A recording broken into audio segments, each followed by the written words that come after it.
Hi people, welcome to Somewhere in Time, and you are having the unusual pleasure of, I suppose, of actually seeing me on camera. And today I'm joined by this guy here. This is my son Lewis. Hiya. He has very kindly brought a couple of his watches for us to have a look at today. He's kind of been dragged into this thing probably by me, as well as one or two others. He's ended up with a little bit of a collection himself, so he's brought a couple of these pieces over today. So if you can tell us a little bit about that one, that would be cool. So here's the Casio edifice. So it's 22mm lugs on either side. Japanese movement inside. Certainly is.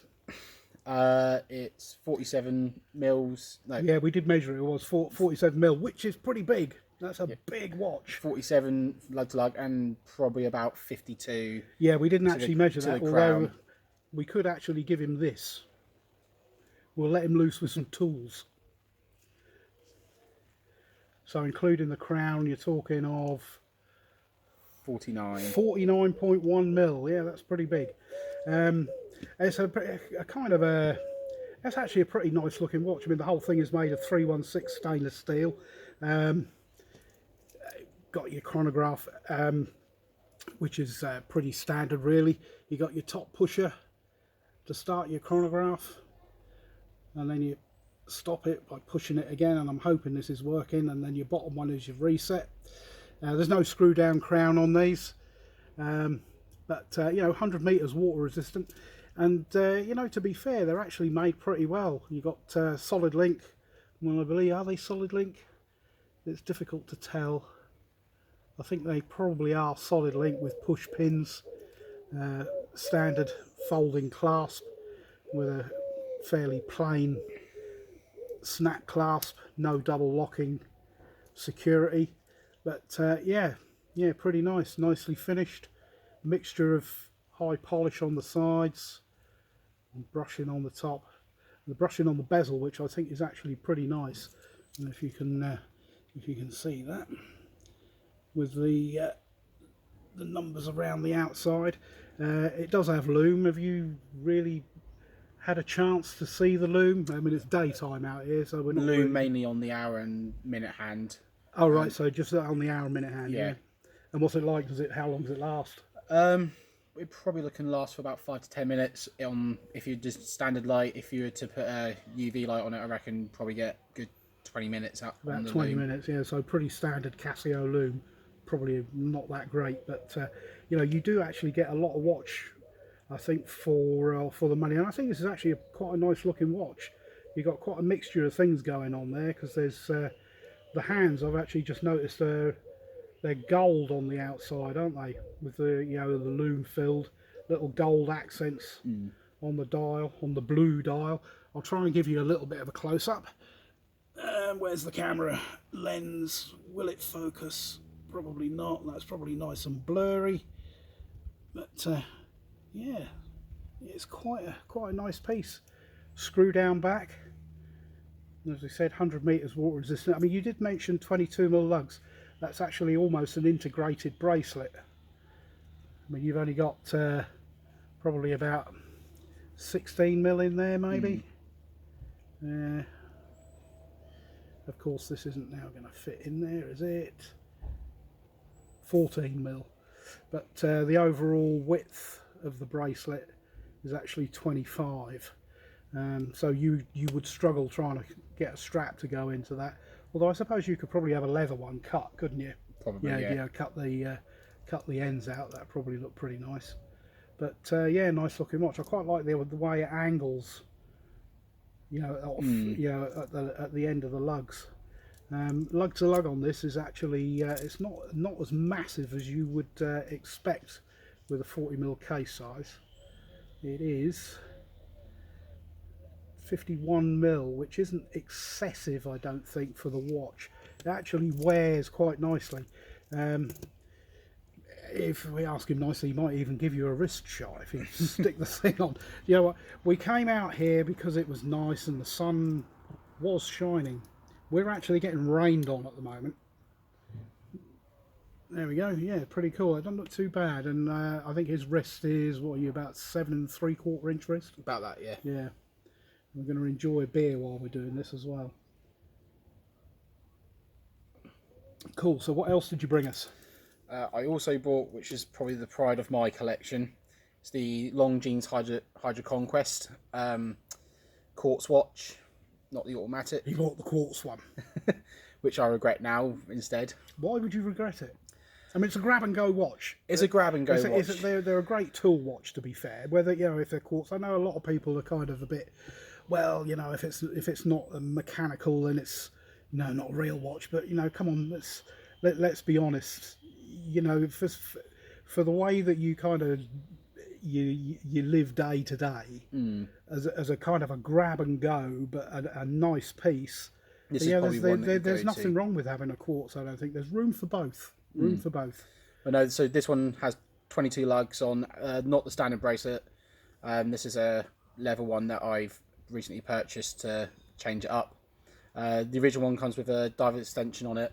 Oh, a diver's extension on the bracelet. On the bracelet, yeah. So you get the bracelet with the diver's extension. So what on the bracelet? What is it, like fully polished, or is it like brushed and polished mixture? What kind of things going on? So it's a brushed finished on the clasp, right, with a polished finished on the actual bracelet itself.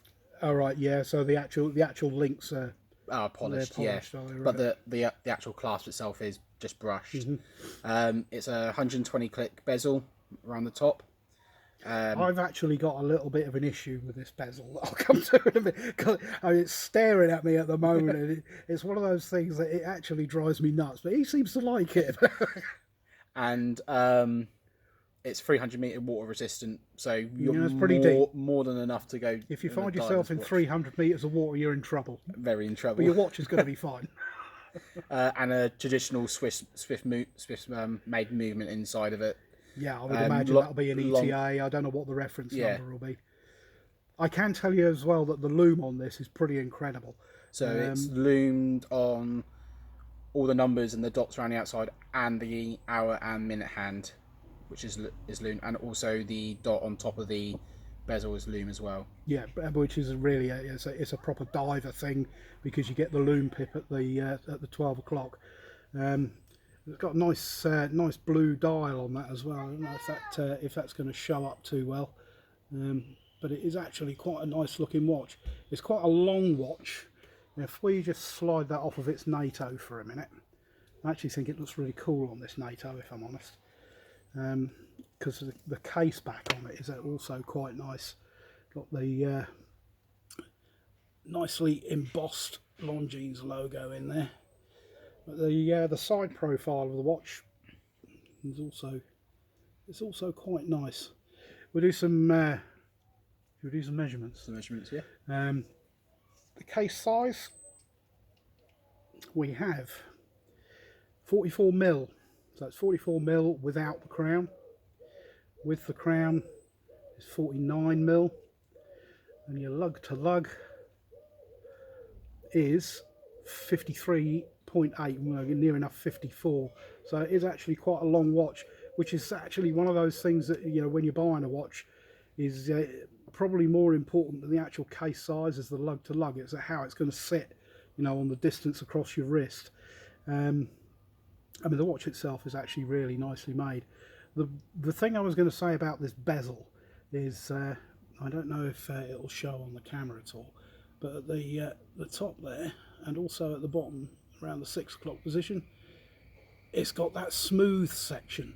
Now, to me, that's one of the things that is a little bit of a gripe for me, because it's actually quite a tight bezel. There's absolutely no back play in it, no bounce or anything like that, and I'm sure you can hear how positive a click that is. But as you're turning it, once you get to those smooth bits, it's really quite difficult to grip. Now, you've said to me that you've kind of got used to it. Over time, you sort of. I guess you would.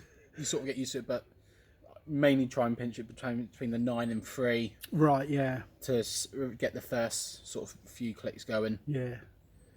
But I mean, the crown, you've got a nicely signed crown. That's a screw down crown as well, which is why you're going to get your or part of the reason you'll get your 300 meters water resistance. The other thing that I've often looked at on these, I don't know how you feel about it, having owned it for a while, you probably quite like it, but it's these very angular crown guards.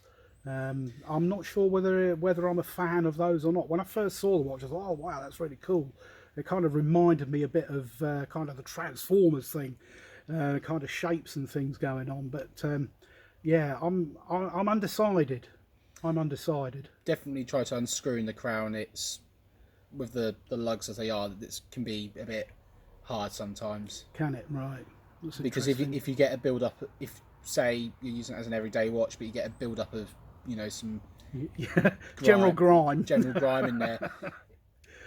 But, it's not too easy to just get clean out. But right, okay, yeah. So all right, so keeping it clean can be a little bit of an issue. Yeah. But there's plenty of width in between those spring bars, because this leather NATO is actually quite a hefty one. I think now I've made that filthy dirty. Quick wipe. Don't let him see. I'm just going to have a quick sup of beer, and I'm just going to let him round off. Nice little red tip on the second hand there, which is pretty cool. Yeah, it's a cool watch. It's a cool watch. I mean, they're two completely different price points. I think these are around about the £170 mark, and this is nearer 850, I think, are they? About that, yeah. Yeah. There is a new version of the hydroconquest out now, which the lugs are a bit more profiled in. They're not are they? Yeah. Right, okay. They're a little bit more profiled in. I've not seen the new one in the flesh. And the bezel doesn't actually have the smooth points on there. Yeah, they got rid of that. They got rid of the smooth bits. Excellent. Cliffy bit. I mean, as two everyday watches, I mean, to be fair, I think the Longines, you'd be able to use that in various situations, wouldn't you? I mean, it is definitely a sports watch, but it's a very classy kind of sports watch. Whereas I think the Casio Edifice is an out-and-out sports watch. It's your jeans and t-shirt kind of go-to if you're going to go and do anything silly. Or just go down to a pub or something. Or if you go down to the pub, yeah. But yeah, I think, I shall leave you to kind of sum up your two watches while I'm going to have a quick beer. Cheers. Cheers. By the way, we're having a Desperados. The beer thing, I have to give a shout out to Davib Schwartz. I'll leave a link to his channel, actually. Not up there, it'll be down there in the description. Go and check his videos out. He's got some really great content, and also some kind of one-to-one things going on with some friends of his, where they sit down and they have a beer and discuss watches. Join the Schwartz Force. I'll leave a link, like I said. Away you go. Yeah, going on thing. Longines is mainly my sort of dress watch that I use for pretty much every day for like work and stuff like that. I should mention that he works in a bar. So, that I've shirt and tie job. I have bashed this between a few barrels, and which is probably not the thing you should really do. But it's, having said that, it survived. It has survived, and there's little scrapings on it, but nothing that's not a cosmetic major.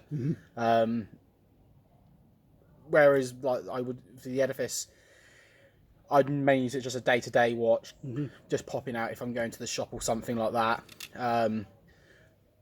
But between the two, I would. Do you have an actual go-to, or do you use them for specifics, or do you just kind of rotate? I try rotating them like day to day. So, like yesterday, I wore the Edifice. Today, I'm wearing Longines. Tomorrow, will just be the Edifice, or then just change the NATO strap on the Longines every other time. The Longines is a bit of a strap monster. I've seen you wear it on various straps, and they all look great. Yeah, so I've had it on the Bond NATO. I've got it on the leather NATO today. And I've got another NATO at home, which I'll probably stick on in a couple of days' time when it comes to wearing that again. But it wouldn't put me off not buying another Longines, or you would have another one. I would probably have another Longines, or maybe look at something a little bit above a Longines, maybe automatic hydroconquest. Oh right, yeah. So same again, but automatic. Automatic, yeah. Probably an automatic would be the next shout I'd go for. To be fair. Cool. Well, anyway, there we go. You've seen 2 watches today, and thanks to Lewis for bringing them over. That's really cool of him. And he got to enjoy beer as well, which is it's never a bad thing. So yes, there we have the Casio edifice. There is a serial number on the back, but my eyesight is not that great. It's nothing to do with the beer. I can't actually read what that is from here.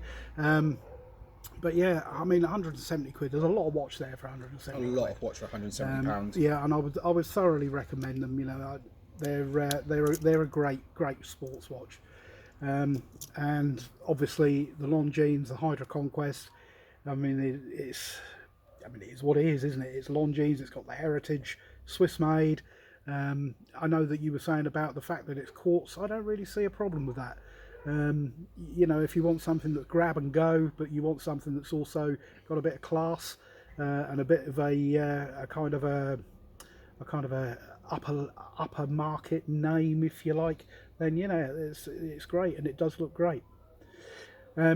If you've enjoyed this video, let me know in the comments below. Leave a like as well. Maybe we'll do this kind of thing again at some time.